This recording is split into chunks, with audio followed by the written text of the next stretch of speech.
seguidores que você iniciou um vídeo ao vivo. Agora você já tá. Já estou?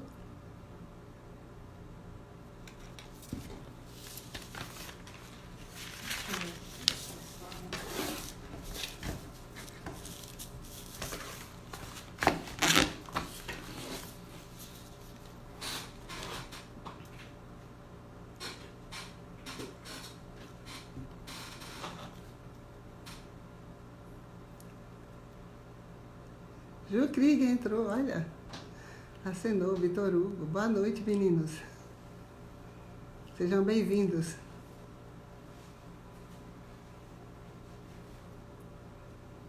Vai falando. Eliana, boa noite, sejam bem-vindos. Daqui a pouco a gente vai iniciar a nossa live, estamos aguardando mais uns minutinhos. Você que está chegando aí agora, se tiver alguém que você gostaria de convidar para participar da live, puxa, toca no aviãozinho aí embaixo, convida seus amigos para participarem.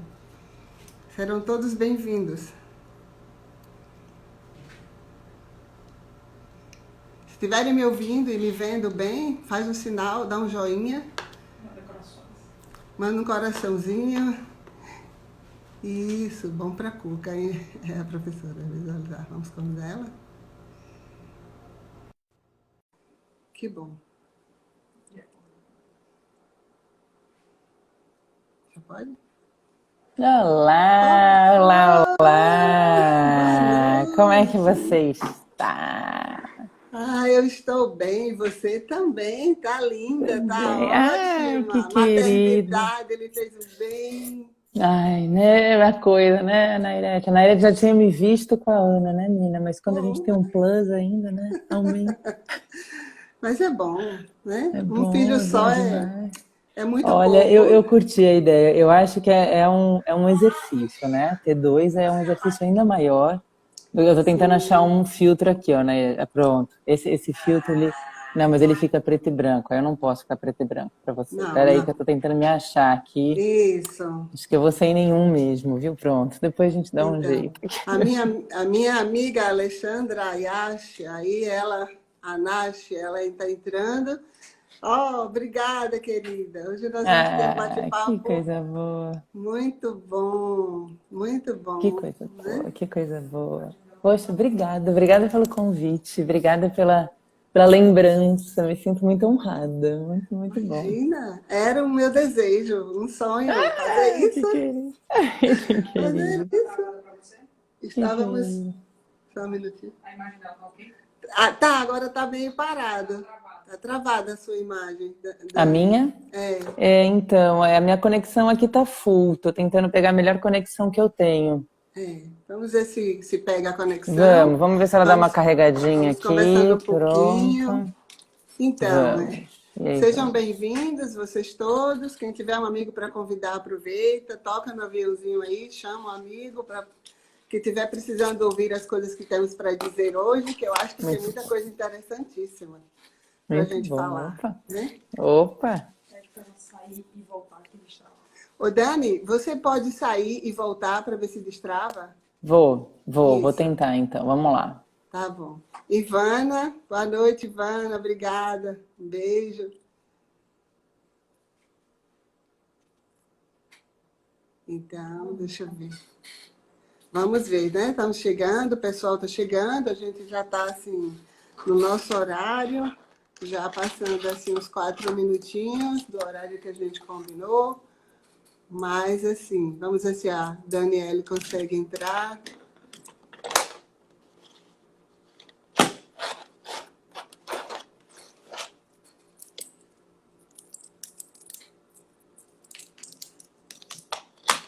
Obrigada, Ivana. Esse tema foi pensado com muito carinho, a preocupação da gente enquanto profissionais, né? Pensando nas mães, nas pessoas que precisam se sentir acompanhadas nesse momento, né? Momento de muita mudança, muita transformação da sociedade. Agora entrou, agora tá bom. Foi? Agora É, tá vamos bom. ver. Ó, vamos ver, vamos ver. Então, Vamos ver. né? Esperamos que sim. Eu vou introduzir aqui a live. Vamos começar, né? Vamos. Eu sou Nairede Correia, sou psicóloga, neuropsicóloga, e a minha preocupação hoje é com as mães que estão, né, aflitas, as famílias estão muito aflitas com as crianças em casa, e a escola também foi para dentro de casa, e a gente tem caminhado e visto isso e ouvido muitas queixas, muitas preocupações. E aí eu convidei a minha professora querida e amada, Dani Rossini, para compartilhar esses momentos, para também compartilhar a experiência dela como mãe de dois pequenos, né? Ela que tem um Instagram, o Bom Pra Cuca, né? E ela tem feito muitas coisas, muitas lives, muitos vídeos, dado muita ajuda. Ela tem um curso, inclusive, para professores. E aí, assim, a experiência dela vai ser muito importante para a gente. Dani, eu queria que você se apresentasse um pouco também, falasse um Poxa, pouco de você. poxa. Mas foi aí muito bem apresentado. Então vamos lá. Obrigada, obrigada mais uma vez. Então, meu nome é Daniele Rossini, eu também sou psicóloga, sou neuropsicóloga, tive a honra de colaborar na sua formação enquanto neuropsicóloga, que só foi o pontapé inicial, né? Porque eu acho que vocês decolaram, aquela turma foi incrível. E daí eu acho que ao longo desse trajeto, né, são 20 anos mais ou menos trabalhando em neurociências, ao longo desse trajeto eu fui mergulhando cada vez mais para neurodesenvolvimento. E isso cursou fortemente com a maternidade. Porque eu falo que eu era uma boa mãe na teoria e tinha que ser uma boa mãe na prática. Né? Quando a maternidade chegou, deu ali a prova dos 9, falei, vixe Maria, acho que eu não estou pronto para esse negócio não. E daí eu fui começando a colocar a mão na massa, assim, né? E fui entendendo o quanto, na verdade, a nossa formação, a gente não tem como ser neuropsi ou psi em casa, mas o quanto talvez a gente pensar, ter algumas pitadas, que eu falo que são neuroeficientes, da nossa formação no dia a dia, às vezes podem ajudar. Daí veio o Bom Pra Cuca. Então, o Bom Pra Cuca veio com essa proposta para a gente poder trabalhar um pouco, assim. Então, acho que é bacana, assim, né? E concordo com você, né, Irete? Outro dia eu ouvi uma analogia de que essa história toda da quarentena, né, no momento em que a gente está tendo que lidar com a realidade escolar das crianças em casa, que é um ambiente totalmente diferente do que elas vivenciavam, essa realidade escolar, é o momento em que a gente está tendo que construir o navio enquanto ele está navegando em alto mar, né? Então a gente está aprendendo. Escola está aprendendo, a gente está aprendendo, o profissional está aprendendo a atuar, a intervir com as crianças dentro do ambiente doméstico, né? Então, assim, seja o educador, seja o psicólogo, o neuropsicólogo, o psicopedagogo, tá todo mundo no mesmo barco, né? Sim. Agora a questão é como a gente rema na mesma direção. Então, assim, a gente, enquanto profissional, pode pensar em algumas pitadas, acho que neuroeficientes, para a gente poder ajudar os pais a fluírem um pouco mais, né? Assim, para essa maré ficar menos tensa, para a gente conseguir, talvez, pensar o que a gente pode fazer que ajuda. Mas acho que, assim, talvez uma das primeiras coisas que a gente tenha que pensar é que nós não somos, mesmo que sejamos educadores, enquanto pais, não somos os educadores que essas crianças estão habituadas a ter dentro de casa. Sim. Né? Então, assim, tá tudo bem. Tá tudo bem pirar o cabeção, tá tudo bem as crianças não conseguirem dar conta, tá tudo bem elas não conseguirem focar como a gente acha que elas deveriam focar, né? Assim, tá tudo bem as coisas estarem um pouco de pernas pro ar, né? Então, o que será, né, que a gente pode tentar fazer? O que será que pode, às vezes, colaborar com essas crianças que podem, às vezes, ajudar elas no dia a dia, né? A gente tem que pensar que elas estão, então, de novo, numa realidade diferente. Eu falo que na realidade escolar, independente da idade em que eles estão num ambiente organizado. A Mira, querida, a Mira é educadora, uma super educadora de educação infantil, pode dar várias pitadas aqui, ó. Ela falou que ela concorda. Então, assim, acho que independente da idade, desde os pequenininhos, muito pequenininhos, até os grandes que estão acostumados no ambiente escolar, né? O educador, ele tem aquele papel de um tutor e um tutor preparado, né? Sim. Então, assim, ele tem o ambiente que eu acho que está organizado e facilitado. Eu acho que ele tem a formação, a instrumentalização, né? para poder entender o movimento ali e a necessidade pedagógica de cada fase, a expectativa que ele pode ter sobre cada fase, né? Os alunos, assim, as crianças, sejam elas, então, de novo, dos pequenos aos maiores, mesmo os maiores que têm mais autonomia, eles têm um grilo falante o tempo todo, ajudando eles a dirigirem um pouco mais, né, a produção e a absorção daquele conhecimento. E a gente não está nesse lugar, né? A gente é um experimentador e agoniado ali. Então, eu mesmo, como mãe, como psi, como neuropsi, tem horas que eu vejo a minha filha e falo, meu Deus, não pode ser. Eu já passei essa estratégia, eu já fiz aquilo, já fiz aquilo. Como é que ela levantou agora no meio do negócio? Como é que ela não terminou essa lição ainda nesse tempo? Por que ela está enrolando? O que está acontecendo? E que sei lá o quê? Né? Assim, então, a gente está com o coração na boca. Faz parte, né? Como é que estão as queixas aí que você está ouvindo? Como é que estão as coisas que você está percebendo? Olha, eu tenho ouvido muita reclamação com relação à escola, com relação à demanda de materiais, né? O envio de materiais. É uma quantidade muito grande para ser administrado e repassado por alguém que não teve essa formação, não está nessa linha de raciocínio de ser o educador em casa. Não é? Até porque a disciplina de casa é uma e a disciplina da escola é outra disciplina. E a gente foi meio que tomado de assalto, né? Porque a Covid-19 chegou e ela mudou a forma de vida da gente, né? Todos nós estamos passando por esse processo, um modelo de ação diferenciado. As nossas motivações, as nossas necessidades, os nossos afetos, tudo isso está sendo alterado, modificado cada dia. E cada dia que a gente vê que não tem perspectiva de a gente voltar para a vida normal, se é que a gente vai voltar para aquela vida normal, é como se a gente estivesse perdendo a esperança e vai criando um clima de frustração. Então, eu tenho visto muito assim, um sentimento de frustração, um sentimento de medo, de perda. Mães que elas ficaram muito em dúvidas quando a escola disse, bom, agora a gente vai funcionar online.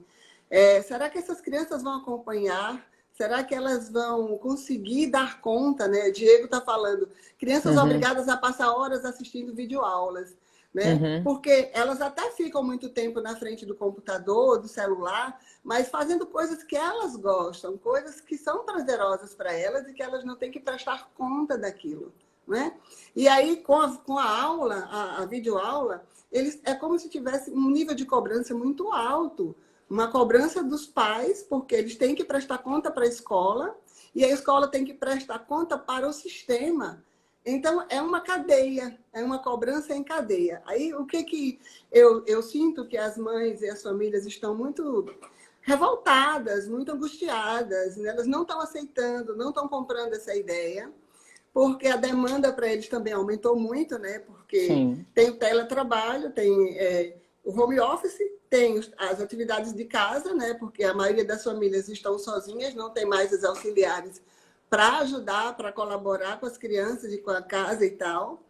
E ainda ter que prestar conta de imprimir material, fazer material, pegar coisa no site, devolver material.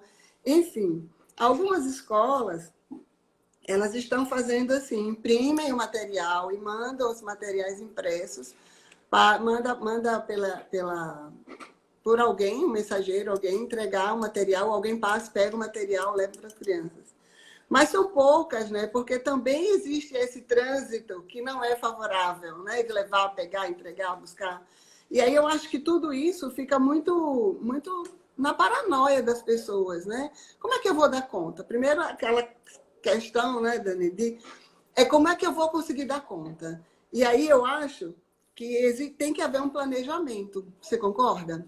Tem que haver um planejamento, né? Acho que as famílias têm que sentar, conversar, discutir e verificar que existe uma situação nova e enfrentar o problema não como um problema, mas como um novo formato de aprender e de ensinar e de conviver e explicar para as crianças o que é a Covid, por que é que eles estão ali confinados e impedidos de se relacionar com os coleguinhas, de brincar, de falar com outras pessoas. E fazer com que essa conversa ela acabe se transformando num roteiro que vai ser uma estratégia diferente. Na casa, Nossa, assim, tá escolha um carregando para mim aqui. Não local, sei como é que tá né? para todo mundo. Tá travando? Travou, mas agora para mim sim. Agora eu não sei como é que tava para o pessoal. Voltou? Voltou, voltou. Voltou. Então, eu estava falando de criar estratégias, né? Criar uma estruturação de espaços. Qual é o local de estudo? Determinar um local de estudo.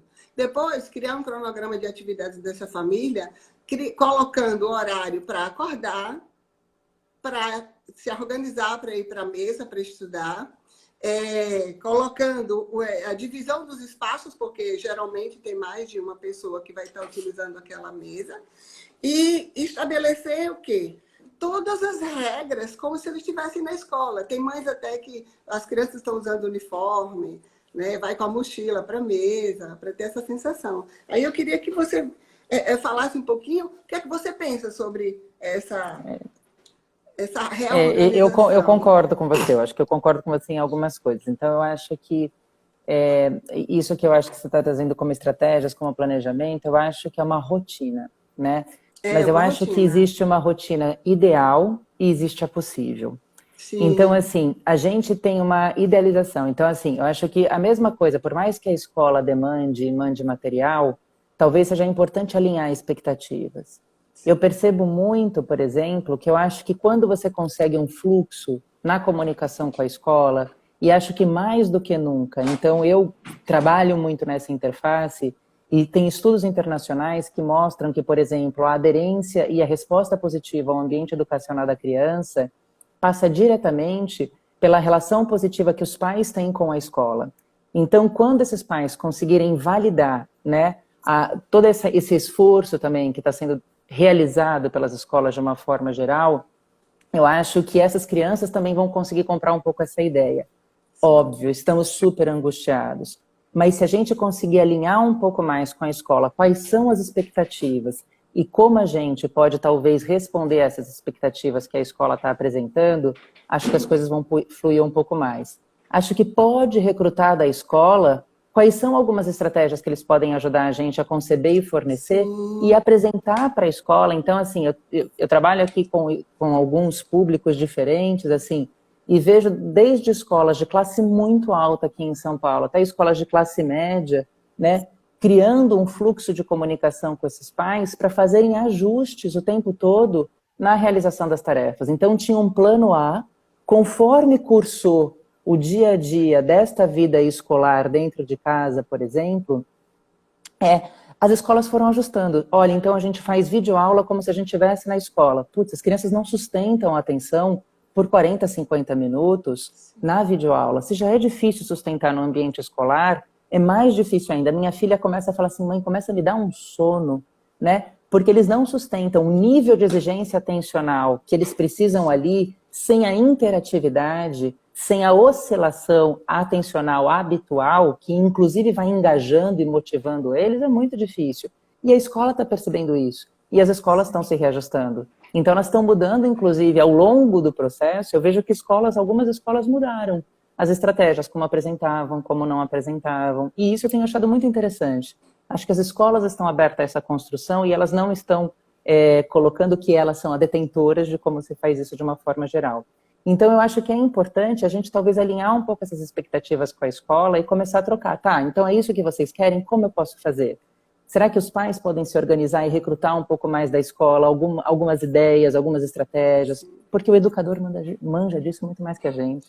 Né? sim, Ele sim. sabe como é que é a dinâmica daquela sala e ele vai conseguir dar toques. Então, por exemplo, a escola da minha filha, só para te dar um exemplo aqui pessoal e não expor necessariamente meus clientes, mas a escola da minha filha fez um período de escola, eles estavam ali usando a interface, começaram apresentando pouco material e foram apresentando mais materiais, ela foi demandando um pouco mais, mas eles foram percebendo algumas dificuldades das crianças e começaram a colocar o professor rotineiramente com as crianças, meio que para guiar o que tinha que fazer, como tinha que fazer, usando um pouco mais essa tutoria do educador e acho que ajudando um pouco os pais nesse sentido. O que você falou, por exemplo, dessa ideia de plano, porque é um movimento muito atípico, e alguém colocou aqui em algum momento que, tipo, é um computador para uma família inteira, às vezes, né? Exatamente. Se você criar uma estratégia, uma rotina, organizar isso de alguma maneira, talvez você consiga, então, de novo, não é o ideal, né? Mas entre o ideal e o possível, vamos no possível, minha gente, é o que a gente tem agora, né? E esse possível, ele pode ser organizado, ele pode ser estruturado. E ninguém está esperando que a nossa primeira estratégia, que a nossa primeira rotina seja correta.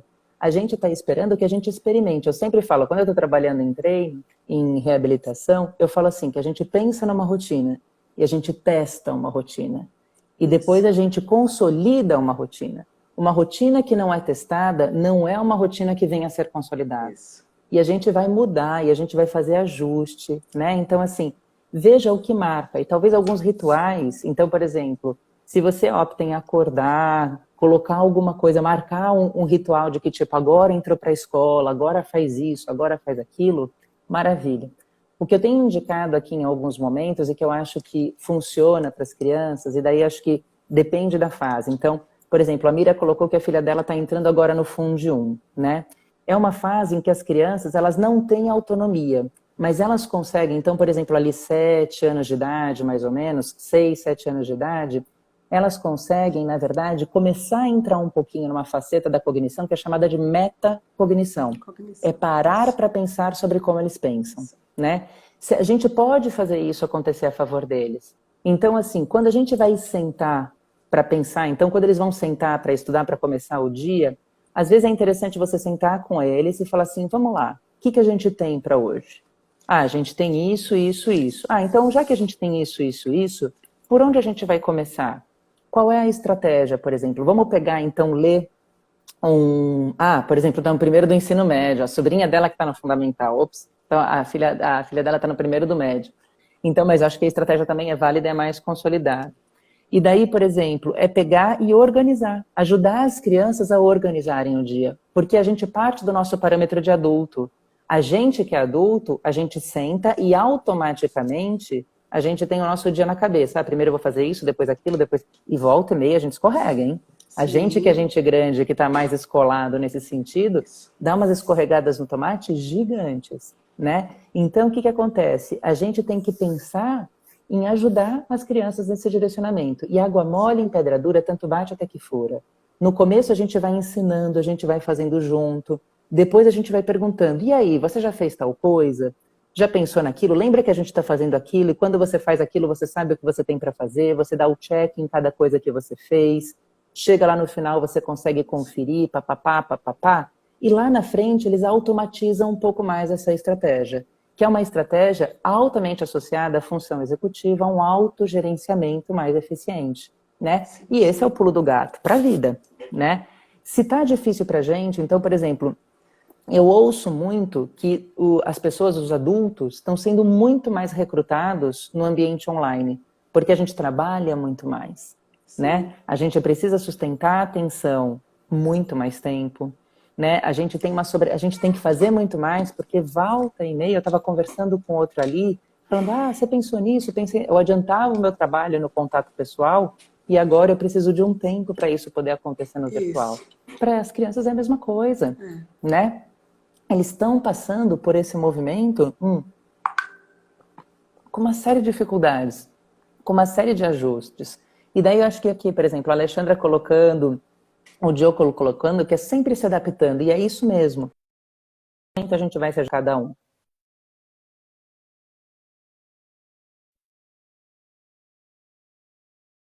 Aqui ainda. Agora voltou. Então, acho que a ideia de estratégias, a ideia de rotina, a ideia de pensar numa tutoria, acho que de acordo com cada idade, quanto menor a criança, mais ela precisa da gente fazendo junto. Isso. Quanto maior eles são, eles vão cada vez mais precisando da gente como tutores para depois conseguirem avançar como autônomos nesse processo. Né? Nós só vamos checar o que eles fizeram, mas isso aos poucos. Não dá para esperar que uma criança com 8, 9, até mesmo 10 anos de idade dê conta de fazer as coisas sozinha, sem erro, sem escorregar, né? Que ela consiga ficar um tempo estendido na tarefa. Então, outra coisa que eu acho que pode colaborar é a ideia da gente poder talvez pensar em regulação externa de tempo. Isso tanto para a gente que é adulto, quanto para eles que são crianças. Então, acho que outra estratégia bacana quando a gente está pensando em crianças muito pequenininhas, vale a pena a gente pensar num rodízio de atividades. Desde Sim. atividades mais ativas. Então, por exemplo, hoje aqui em casa, em São Paulo, estava frio, estava chovendo. Eu sempre falo que volta e meia, quando a coisa está pegando fogo, eu mando todo mundo para fora. Eu falo, vai para fora, vai para o quintal, vai brigar com o cachorro, vai fazer qualquer negócio, senão metade da minha casa vai abaixo, né? Mas hoje não tinha como fazer isso. Então, a gente fez concurso de dança, a gente brincou de morto-vivo, eles se degladiaram no sofá e ainda saíram com braço, perna, tudo no lugar, deu tudo certo. Ao mesmo tempo que a gente sentou, jogou um jogo depois, e assim, então a gente vai e me ajuda na cozinha, Isso. faz parte da rotina da casa, por exemplo, o que é menor, né? A mais velha teve o tempo dela de trabalhar e depois veio fazer alguma coisa nesse sentido. A Mas daí, a inserção deles na vida da casa, na rotina, é muito positivo. Eles respondem muito bem, né? e o quanto a gente aprende, né, Irete? O quanto talvez eles não aprendem, por exemplo, assim, então, desde as demandas socioemocionais, vamos pensar um pouco na BNCC, né, na Base Nacional Comum Curricular, Isso. que agora é o norteador da educação infantil ao final do médio e que está entrando para alguns aspectos da universidade, né? Dentro dos eixos diretores, então a gente vai trabalhar muito mais por eixos de competências. A gente espera, além de desenvolver das crianças aprenderem conteúdo, a gente espera que elas tenham desenvolvimento de competências pessoais e acadêmicas, cognitivas, para poderem levar lá na frente na vida. Quando eu estou colocando as crianças no dia a dia, na rotina da casa, né, elas estão aprendendo, então, um gerenciamento de um espaço coletivo, das necessidades individuais, né, o respeito ao outro. Nada disso substitui a beleza que o ambiente escolar tem, a pluralidade do ambiente escolar, a riqueza de diferentes pessoas, com diferentes histórias, com diferentes contextos, né? Essa riqueza, tem um texto que eu passei outro dia, que chama A Falta que a Escola Faz. A escola é insubstituível, ponto. Né? O que minha filha vai brigar na escola com um amigo de igual para igual, que tem um valor, uma ideia diferente, o que ela vai aprender lá, eu não tenho a menor competência para ensinar cá. Exatamente. Né? Mas o que eu tenho para hoje? Talvez eu tenha um espaço, eu tenha uma oportunidade de estar trocando com eles num nível de uma individualidade que vai fortalecer vínculo, que vai fortalecer afeto. E isso ela vai levar para frente. Então, em termos socioemocionais, integrar nessa rotina, né, a gente organizar as nossas broncas para a gente não perder a mão o tempo todo, né? Sim. A gente ajudar as crianças a entender o ritmo delas, porque talvez a gente não tivesse toda essa clareza do que eles conseguem, do que eles não conseguem, né? Sim. Poxa, assim, eu acho que a gente sair dessa melhor do que entrou nessa história. Também acredito nisso, acredito muito nisso. Acho que essa convivência que as mães não estavam mais acostumadas, né? Filhos muito pequenos vão para a creche com 7 meses e aí não saem mais, né, da escola. Começa a sua escola muito precocemente. Então, acho que essa foi uma grande oportunidade das pessoas poderem conviver com seus filhos e até conhecerem eles. Né? E eles também conhecerem os pais, né? Você estava falando lá no Bom para Cuca sobre quando a mãe vira monstro, né? Nos livros de leitura. Eu amo aquele livro. Eu amo aquele livro. Eu achei super interessante, porque é exatamente isso. Qual é o tempo que a gente tem, que as mães têm hoje para se dedicarem aos seus filhos? Eu não, porque os meus já são todos adultos, a mais nova já tem 32 anos de idade. Mas assim, as mães que têm filhos pequenos, você que tem filho pequeno, outras mães que têm filhos pequenos, as sobrinhas da gente que tem filhos pequenos, é uma loucura isso. E aí, quando eles têm a oportunidade de ficarem em casa, assim, nos fins de semana, é um fim de semana tão cheio de novidades que o contato também não é muito próximo, é um contato meio que furtado. E dessa vez não, agora está tendo tempo para conviver, para se descobrirem, né? Se descobrirem. Exato. Então, acho que assim, organizando um pouco o tempo e pensando nessa regulação de tempo externo, a gente falava um pouco dessa ciclagem da criança. Sim. E essas trocas, acho que vai fazer a gente perceber muito o ritmo deles. Quando as crianças são um pouco mais velhas, quando a gente pega ali as crianças que têm uma demanda escolar, acho que pensando naquelas que estão entrando num Fundi 1, por exemplo, no Fundamental 1, ali 6, 7 anos de idade, e com aquela pegadinha de parar para pensar sobre como eles pensam, eles ainda precisam de um dedinho extra de regulação externa para conseguirem se regular. E tem uma estratégia muito legal, que é passada por um material de duas gurias da Unifesp, da Universidade Federal daqui de São Paulo, que desenvolveram, é um método chamado PIAFEX, né? Para quem é Conheço educador, Grafex. bárbaro. Para quem é educador, tem várias ideias Isso. interessantes. E Muito, para muito quem é bom. pai e tem essa pegada, tudo, tem muitas ideias legais também.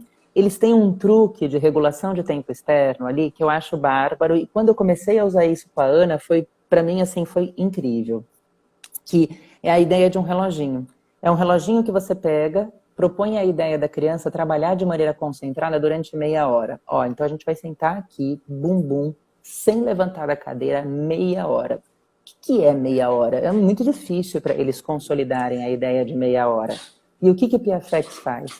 Propõe que você faça um círculo, divida ele em 6 fatias. Isso. A cada 5 minutos, você pinta uma das fatias. Então, 30 minutos correspondem a uma pizza de 6 pedaços. A criança vai tendo a noção da passagem do tempo. Que a cada 5 minutos, o tempo dela está andando. Se ela está se concentrando, ela está rendendo. Se ela não está se Sim. concentrando, ela está enrolando e perdendo tempo. E daí não vai ter tempo para fazer outras coisas que ela gostaria, né? Então, eles começam a ter essa ideia bacana. E quando a gente é mais velha, daí é uma estratégia que eu acho que vale usar com as crianças um pouco mais velhas, mais ou menos, ou que estão mais escoladas num Piafex da vida, ou que talvez acima de uns 10, 12 anos de idade. E eu brinco que me salvou depois que eu tive minha filha. É uma técnica que é gratuita, você acha vários aplicativos na internet, que se chama Pomodoro. Pomodoro. Isso. É É bárbaro. ótimo. Né? Eu É amo, o ótimo. Pomodoro me salvou. Eu brinco, assim, que depois que eu tive filha, não tinha tempo para nada e descobri que eu tinha tempo demais sobrando, que eu não sabia usar meu tempo. O Pomodoro é uma regulação de tempo externo, que você trabalha concentrado um tempo, relaxa um tempo. Trabalha concentrado um tempo, relaxa um tempo. Fala super a favor daquilo que a gente estava falando, de trabalhar numa coisa mais ativa, seja uma concentração, seja algum comportamento mais ativo, dá uma relaxada. Isso. Trabalha mais ativo, dá uma relaxada. Então, é a mesma proposta, só que a gente vai tentando ajustar as idades e, inclusive, usar para gente que é adulto. Então, por exemplo, quando eu preciso trabalhar concentrado com a minha filha do lado, eu faço o Pomodoro e nós duas seguimos o mesmo tempo. Ninguém pode conversar, é silêncio mortal durante 25 minutos, né? E volta e meia eu escorrego. Ela, mãe, me dá uns cortes assim, né? Porque fazer o quê, né? Mãe dispersa, fazer o quê? Mas então eles começam a ajudar bastante. E daí eu acho que essas coisas são interessantes, assim, né? Pensar um pouco nisso e pensar que a gente pode ter alguns truques para talvez poder trabalhar um pouco mais, né? Melhora muito, ajuda muito a quem tem dificuldade de concentração também, né? O Pomodoro, ele ajuda muito, ele faz com que a pessoa se discipline. Ele cria uma regra, ele cria uma estratégia de estudo que vai facilitar muito, porque também o cérebro tem o tempo de descanso para que ele não entre no processo de estresse, né? Não fique cansado. E aí começa a não aprender a informação. Então, o Pomodoro, ele ajuda muito nisso. Muito. Dani, E tem estudos que falam da validade dele com o uso de transtorno de déficit de atenção e hiperatividade, Mairete. Então, assim, se você entrar no site do Pomodoro, você vai ver vários estudos. Isso. Eu tenho O que indicado, acontece? tenho feito com alguns pacientes e tem dado Quando as bastante crianças têm certo. dificuldade de atenção, você pode modular o tempo. Você pode fazer um tempo de concentração menor e conforme eles vão ficando ali mais condicionados, né, quando eles vão conseguindo responder melhor na concentração naquele tempo menor, você pode ir aumentando o tempo devagarzinho até chegar no tempo alvo ali, que é 25 minutos de 25 concentração. minutos, exato. Mas eu acho Vale muito a pena. bom. Tem duas coisas aqui, ó. A Mira Soares, ela falou, a minha visão de mãe nessa quarentena é incentivar, apoiar para respeitar o conhecimento dela, da filha. A minha filha está no 1º ano do ensino médio.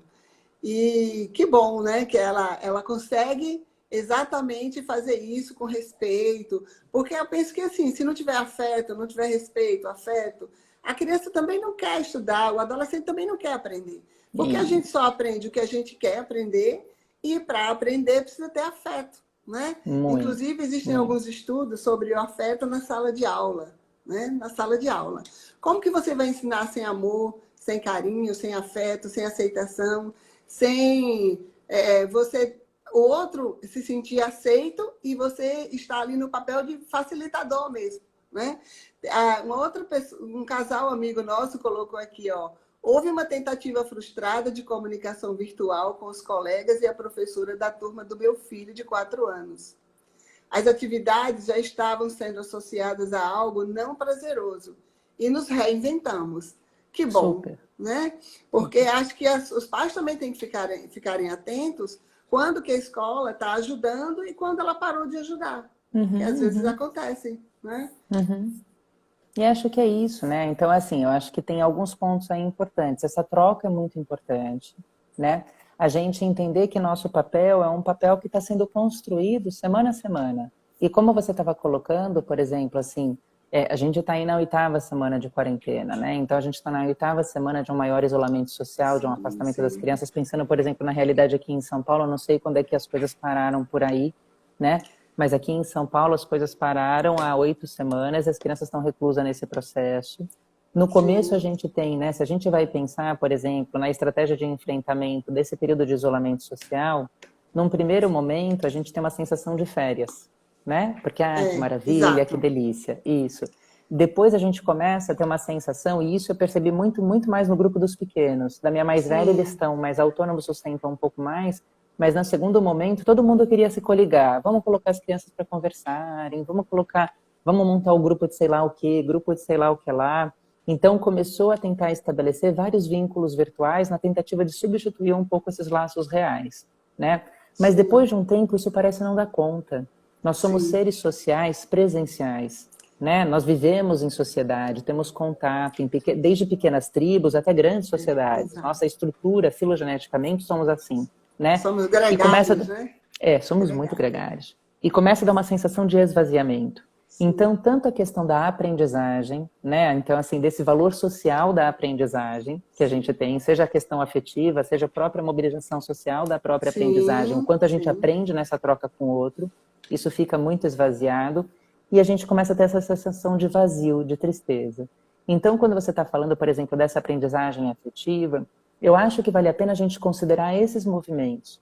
Existe um tanto de uma motivação intrínseca, que é aquela motivação que vem de dentro, que no começo é maravilhosa.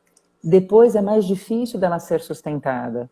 E daí é importante a gente considerar quais são os alimentos para essa nossa motivação que também vão ter que ser valorizados do ambiente de fora. Porque a gente que está dentro de casa, confinado, vai tendo essa sensação de esvaziamento, vai abrindo uma brecha maior, porque a rotina, né? Porque mesmo a rotina, quando estruturada, quando planejada, ela cai nessa sensação de mesmice e vazio, né? Então eu acho que é importante, e uma coisa que você falou que eu acho que é incrível, assim, a gente às vezes fica na preocupação de ocupar as crianças, né? E não dá o espaço ao ócio, né? Eu não sei que, assim, a gente não aguenta ficar nessa piração de estar ocupado o tempo todo. Né? Isso é muito estressante. A gente tem que dar esse espaço ao ócio, para a cabeça poder pensar em nada de vez em quando. E acho que em alguns momentos o ócio é o momento que a gente mais produz. Quando você está descomprometido, você não está sendo obrigado a ter que produzir, você cria, né? Você fica mais criativo. O ócio criativo, fantástico. É um filósofo italiano, Domenico de Masi, que fala. Isso, Domenico de Masi. Eu acho que a gente precisa entender isso e até ensinar as pessoas como fazerem isso. Por que que você não consegue parar e descansar? Porque quando você está descansando, acha que está perdendo tempo. Quando você está descansando, acha que você não está fazendo nada útil. O seu corpo precisa disso, o cérebro da gente precisa disso, né?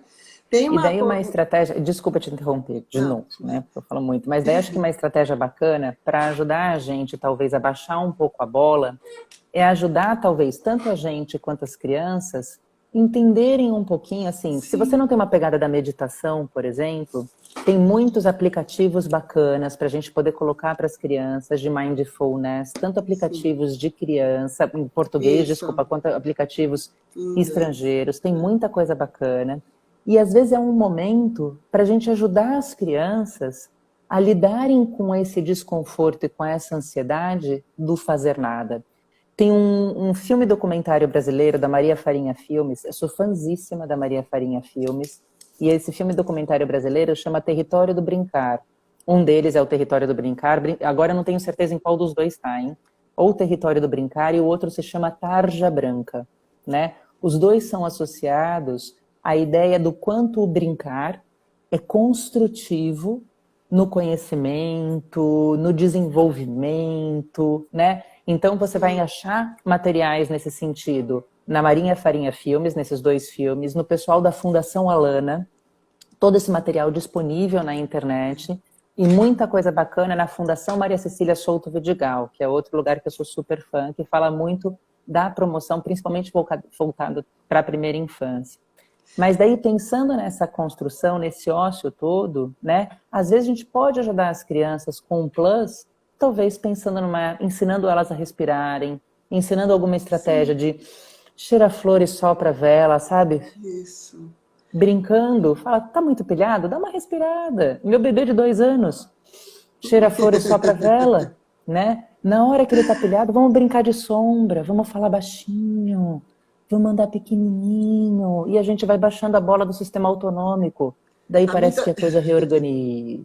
tá muito agitado, vamos brincar de estátua, né? Brincar de estátua, exatamente. Tem um comentário aqui do Vitor Hugo, ele fala assim, ó, vocês acham, que é uma pergunta, que a atual situação irá melhorar a questão da terceirização dos pais com relação à educação dos filhos?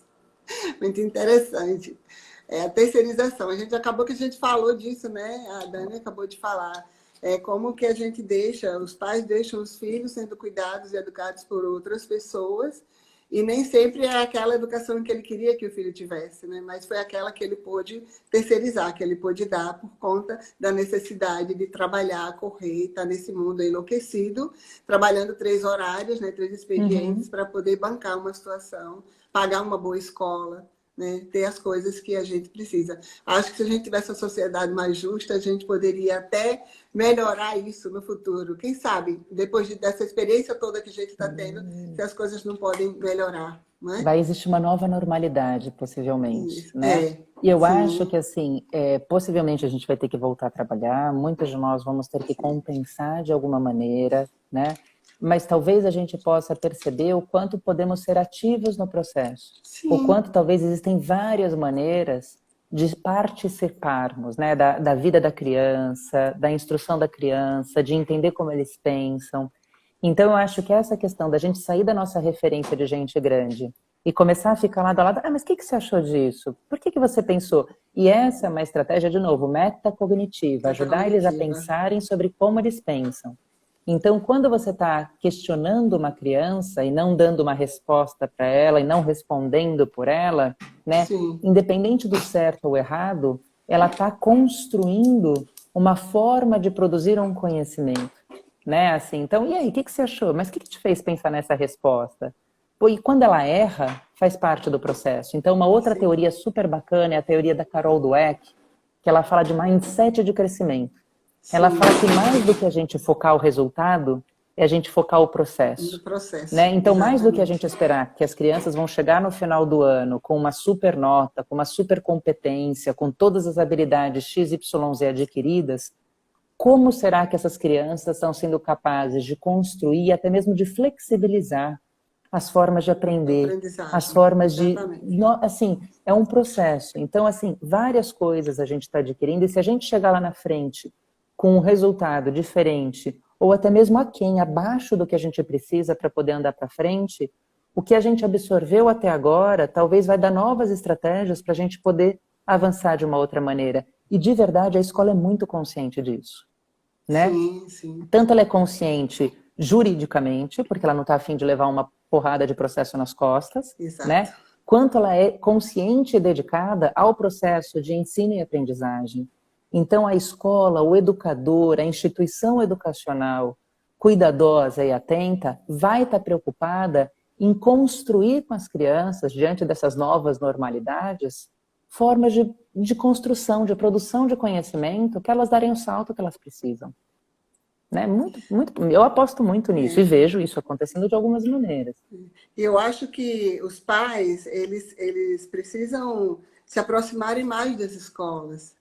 Eles estarem mais juntos nesse processo, porque é muito difícil, se fica um de cada lado, e se isolando, e criticando, né? Não vai chegar a lugar nenhum. Principalmente porque a gente não tem só crianças que estão dentro do padrão típico, tem as crianças que são atípicas. As crianças que têm alguma dificuldade de neurodesenvolvimento, né? Os TDAHs, né? As pessoas Uhum. que têm outros transtornos, crianças com outros transtornos de ansiedade, crianças com depressão, crianças Sim. com síndromes. E aí a gente precisa pensar assim, a família conta, quem é o primeiro aliado da família? A escola. Normalmente essas crianças são descobertas pela escola. É a escola que diz, mãezinha, olha, o seu filho não para, o seu filho não, ele não consegue prestar atenção, vive no mundo da lua, né? Ou então, ó, o seu filho é agressivo, está mordendo todo mundo, ele toma os brinquedos, ele não interage, ele se isola. Então, a escola é quem tem dado as primeiras referências de que tem algo errado com Uhum. aquela criança. Então, se a família se isola e se ela recua e vê a escola como alguém que está competindo, ou alguém aonde ela está pagando ali e tem todas as obrigações de fazer a coisa acontecer e dar certo, não vai muito longe, né? A Alexandra está falando, é uma relação conjugal, é um É. casamento, né? Quando a gente escolhe a escola do filho, para colocar o filho da gente, a gente escolhe um parceiro para a vida inteira. Né? Uhum. Porque a educação, que se ele passar 1, 2, 3, 5, 10 anos naquela escola, não importa. É aquela escola que iniciou o seu filho nos processos de como aprender, como resguardar essas informações que ele tem. Eu me lembro da minha professora quando eu tinha 4 anos de idade, que eu fui para o jardim com 4 anos, naquela época era essa a idade, e que como eu me lembro da roupa que ela estava no primeiro dia de aula, gente, entendeu? Ela Olha, se memória chamava afetiva, Alice. positiva ou negativa, eu não sei, mas é uma memória Mas foi afetiva. muito Que positiva, né? bacana, que Então, querido. assim, eu acho que a gente precisa ter essa relação, porque para as crianças, aquela figura, ela tem uma importância muito grande, né? Uhum. É uma maternagem. A Sim. escola assume o papel de mãe e ela materna o seu filho e educa e para que você consiga depois ir puxando o resto da linha, né? Puxou o fio da meada e a família ela tem que ter consciência que ela tem também um papel que é dela, que não pode passar adiante, mas se somarem as duas ações, eu acho que o resultado tende a ser um resultado muito positivo, muito Muito melhor, positivo. né? Muito Sim, muito melhor. positivo. Dani, a gente tem agora 15 minutos. É uma pena, né? Uma pena. Então Mas deixa vamos ficar. continuar, vamos focando aí. Não, mas então tá bom. E daí a gente comentou, né? Você me comentou, por exemplo, talvez a ideia da gente poder trocar um pouco mais. Tem alguém que você acha que valeria a pena? Quer que eu saia da live para entrar mais alguém para A, conversar? a gente não vai conseguir fazer essa troca, era a Alexandra. Mas, Ah, assim, tá. ela já fez algumas perguntas, ela já se colocou. A Alexandra, ela é da Associação Brasileira de Psicologia Educacional e Escolar. Então, ela é do CFP, ela foi uma daqueles juízes ad hoc, né, no processo do Uhum. SATEPSI. E assim, ela foi minha colega, eu tive a honra de ser colega dela na graduação, lá em Campo Grande, lá no Mato Grosso do Sul, na faculdade, hoje o CDB. Então, assim, a gente tem isso, muita coisa que a gente vai lembrando de como que as pessoas estão, né? Esse processo educacional, acho que ela poderia contribuir com isso, mas até já sugeri para ela da gente fazer uma live para falar mais desses processos educacionais direto, né, de uma forma mais ampla, né, que Uhum. o meu objetivo era que você viesse e a gente pudesse conversar para ver. Você deu várias dicas, estratégias maravilhosas para as mães, para Isso, eu elas acho que a gente foi conseguirem trocando, né? Acho que a gente foi. caminhar com o seu filho, né? Eu acho que Uhum. foi muito boa. Pedi ela para falar sobre o bom para cuca. Ah. Fala aí do seu bom Gente, para essa assessoria cuca. tá bárbara. Eu, quando crescer, eu quero ser assim, né, Irete? Ah, Vamos socializar, meu Deus do céu. Que vamos, bom. vamos. Eu vou mandar ela para São Paulo para ficar Oh, conhecendo um tô pouco. esperando. Vem aqui, venha passar frio comigo, que eu tô com frio.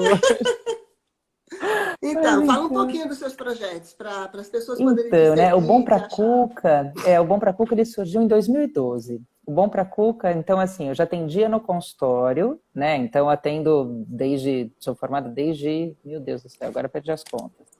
Mas desde 2002, acho que é mais ou menos isso. É isso mesmo, vou fazer daqui a pouco, 2002.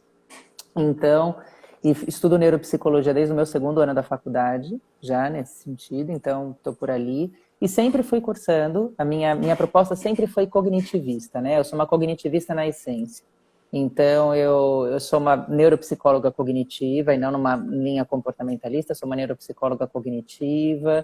Fui caminhando na minha formação, tentei escorregar, mas não consegui. Eu sou psicoterapeuta cognitiva também, então a minha formação é em cognitiva nesse sentido. Todas as minhas atuações passam por aí de alguma forma. E daí a experiência de engravidar foi uma experiência que por si só foi muito transformadora, né? Eu sou uma pessoa, então, com métodos, com estratégias, com planos, e tudo saiu do meu controle quando eu resolvi engravidar, porque eu sabia que eu ia engravidar em tal época, ter minha bebê em tal época, e isso ia impactar meu consultório de tal maneira, e eu retomava em tal bullshit. Nada disso aconteceu e ainda bem. Foi a maior lição que eu acho que eu pude ter na minha vida, foi a maternidade. Daí, quando minha filha nasceu, eu me vi muito revisitada, né? Me deparando com a necessidade de conseguir, talvez, colocar mais na prática uma série de ideias e teorias que eu achava que eram incríveis mesmo. Mas como era difícil fazer essas coisas acontecerem, como era difícil passar por aí. E daí, num convite da Thelma Pantano, que é uma fonoaudióloga e psicopedagoga, que hoje ela é responsável pelo Hospital Dia, lá do IPQ, do Instituto de Psiquiatria, do HC, aqui de São Paulo. Ela me pediu para dar aula num curso dela, de neuroeducação, na ideia de poder falar um pouco mais sobre essa aplicabilidade, neurodesenvolvimento, e muito mais a ideia do normal, né, do desenvolvimento do normal. Eu falei, putz, mas o que é normal nessa história toda, né? Sendo que a gente pode ter tantas singularidades, inclusive no desenvolvimento neuropsicológico, no neurodesenvolvimento de uma forma geral.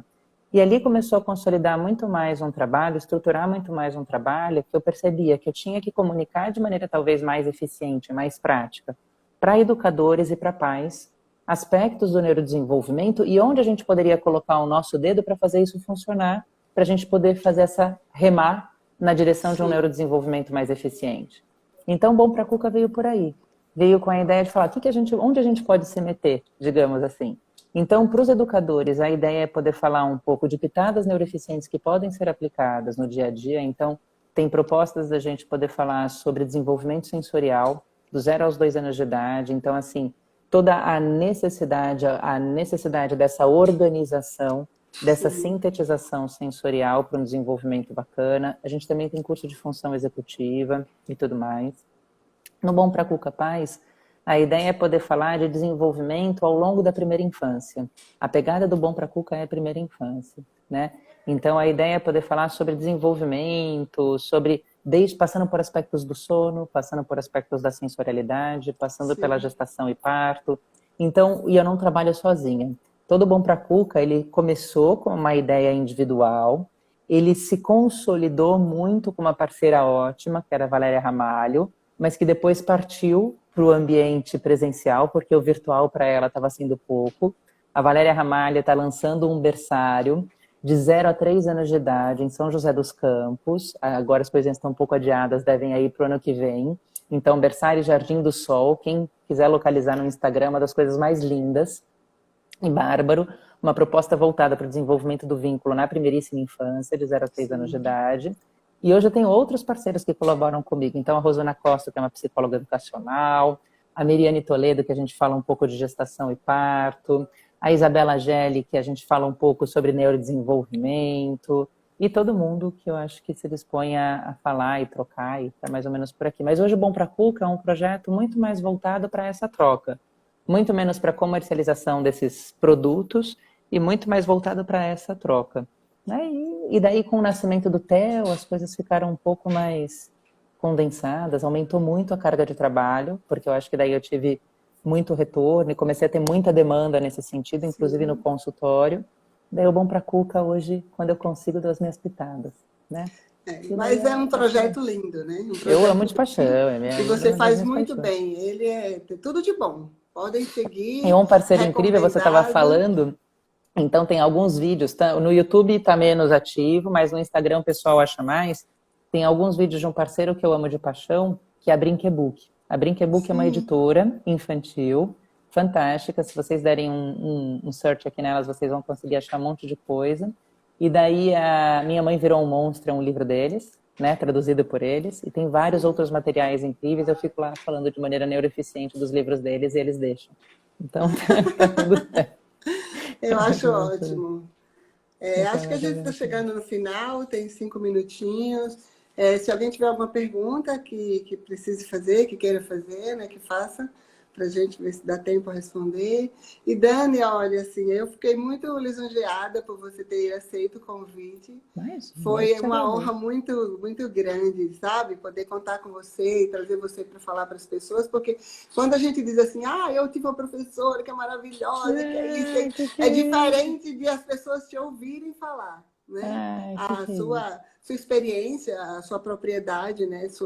Toda a sua vivência lá com o pessoal do Instituto, da pesquisa, da psiquiatria, da USP.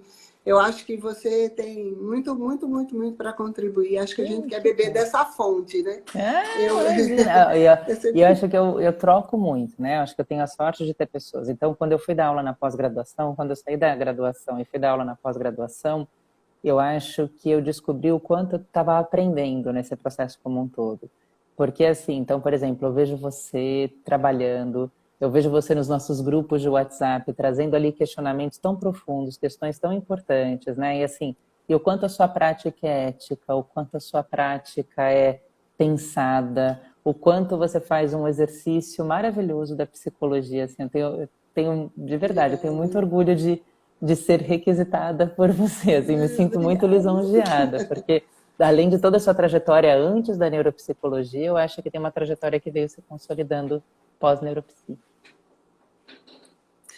Eu tenho esse compromisso, né? Eu amo a psicologia, eu não sei se eu faria alguma coisa fora da psicologia, Eu né? também. Eu E não sei aí se é outra coisa sem ser psicóloga, menina, isso é um problema. né? Eu sempre digo para as pessoas, eu fui psicóloga a vida inteira, nunca tive outra profissão, não sei fazer outra coisa diferente, né?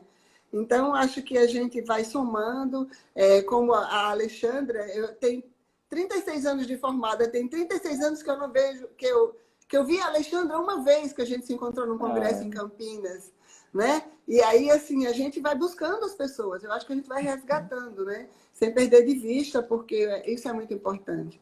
E assim, eu tenho muito a agradecer, né? A gratidão enorme por você estar aqui com a gente nessa Eu que noite. agradeço. Eu que Roubar agradeço. você um pouquinho dos seus filhos, E da já sua foram dormir, família. já despachei tudo. Você acha? Não dou Isso, conta. Eu tenho o olha. terceiro turno, eu tenho que despachar Alexandre, você. Alexandra está dizendo, concordo, amei estar com vocês, aprendi muito. Vamos Que fazer a querido. nossa, viu, Alexandra? E vamos divulgar muito, é. Vamos, né? Muito obrigada, então. Muito obrigada a todo mundo que Eu que agradeço. participou, que contribuiu, que esteve aqui presente, que divulgou. Eu acho que assim, esses momentos eles ficam gravados para sempre. A palavra agora é Fica, te sua. agradeço. Poxa, muito obrigada. Obrigada mesmo, viu? Obrigada pelo carinho. Ó, nossos canais são abertos, né, Nairete? Tanto do Cuidar Sim, sim, Neuropsi, sim. quanto Bom para Cuca Paz, quando Dani Rossini Neuropsi. O que precisarem, a gente está aqui. A gente fala um montão, né? O que precisar depois resgatar com a gente, é só gritar É só que a gente gritar isso, responde, né? Então que a é gente vai nós estar aqui. junto. Não Né? E se boa sintam sorte pra sozinhas, gente. né? Não se Boa sorte sintam, né? Não, boa sorte pra gente. Eu acho que a para gente sai dessa todos. melhor do que entrou, né? Vamos aprender, vamos ver tudo que a gente. E a Alexandra falou aqui em resiliência, é isso mesmo. Né? A gente está construindo um momento com grande resiliência que eu acho que a gente tende a ser melhor. Existe uma nova normalidade que vai se estabelecer e a gente vai fazer parte dessa história. Né? Ó, a Viviane está dizendo, excelente live. Obrigada. Que querida, que Ah, e Sara querida. Matheus também, estava ali, toda cheia de Muito amorzinho. bom, muito bom, muito bom. E as perguntas muito bacanas, viu? Quando eu crescer, eu quero ser assim também. Muito legal. Um beijo. Um beijo Até a grande. próxima. Boa Beijo para todo noite. mundo. Cuidem-se, viu? Obrigada. Até. Fiquem em Se casa, fiquem cuida. bem. Até. Até. Tchau, querida. Tchau, tchau. Como faz, né?